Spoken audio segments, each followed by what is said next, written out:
Iikot-ikot lang natin ang rolling pin sa ating dough para medyo mag-flat ng ganyan. Tapos, i-fold lang natin ang ating dough. Yan, gagawa lang tayo ng parang oblong ba na ganyan. Ganyan po.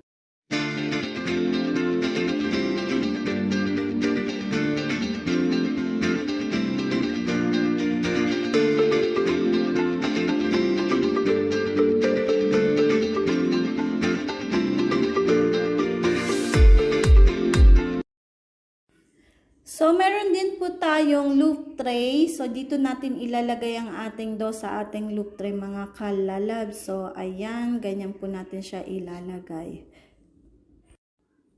So, ito na po, ready na ang ating oven para ilagay natin ang ating loaf bread or tasty bread. So, ayan, ilalagay na natin siya sa loob ng ating oven, mga kalalab. So, good luck sa ating first bake.